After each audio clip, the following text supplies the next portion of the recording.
இன்னைக்கு நம்ம பார்க்க போற பிரீட் என்னன்னு பாத்தீங்கன்னா இவர் பேர் வந்து மைலோ. இவரோட பிரீட் பேர் வந்து பிலா பிரேசிலாரோ.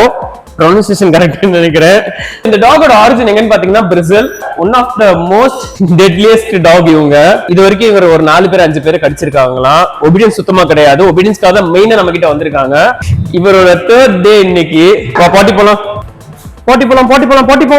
போனா குட் பாய். இவர்கிட்ட வந்து 2 சேஞ்ச் பண்ண வேண்டிய ஹாபிட் என்னன்னு பாத்தீங்கன்னா, சார் வந்து ரொம்ப ஜம்ப் பண்ணிக்கிட்டே இருக்காராமா ஆள் மேல.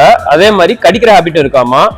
குட் பாய் 240 குட் பாய். சோ இந்த மாதிரி பிரீட் டாக்ஸ் வந்து நீங்க கரெக்டான ட்ரைனிங் பண்ணல அப்படின்னா ரொம்ப அக்ரெசிவா மாறுவாங்க, அடமெண்ட் கேரக்டரா மாறுவாங்க. சோ அந்த ஸ்டேஜ்க்கு என்னைக்குமே டாக்ஸ் தள்ளிடாதீங்க.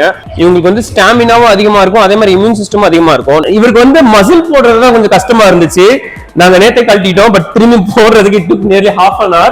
அக்ரெசிவ் டாக்ஸா இருக்கட்டும், இல்ல இந்த மாதிரி ஜெயின் பிரீட்ஸா இருக்கட்டும், மசில் பழக்கிறது ரொம்ப நல்லது. It's part of their life. Muscle இல்ல அப்படின்னா உங்களால டாக ஹேண்டில் பண்ணவே முடியாது. குட் பாய் தானே நீ, இங்க வா கம். சோ இந்த மாதிரி பிரீட்ஸ் பாத்தீங்க அப்படின்னா பயங்கர லாயலா இருப்பாங்க, பயங்கர அஃபெக்ஷனேட்டா இருப்பாங்க. இவங்களுக்கு கரெக்டான ட்ரைனிங் நீங்க கொடுத்தாலே போதும். என்னதான் இருந்தாலும் they are part of our family. இந்த மாதிரி பிரீட்ஸ் வந்து நீங்க எடுக்க போறீங்கன்னா தாராளமா எடுங்க. பட் என்னன்னா உங்களால ஹேண்டில் பண்ண முடியுமா, கண்ட்ரோல் பண்ண முடியுமா தெரிஞ்சிருக்கு, அதுக்கப்புறம் இந்த பிரீட் எடுங்க. டாக்ஸ் வந்து ஓனர்ஸ்ட மட்டும் தாங்க ஃப்ரெண்ட்லியா இருப்பாங்க, எல்லார்ட்டையும் ஃப்ரெண்ட்லியா இருக்குன்னு எதிர்பார்க்காதீங்க. அது தேவையும் கிடையாது. இப்போ உள்ள ஜெனரேஷனுக்கு கார்டிங் தான் ரொம்ப முக்கியமானது.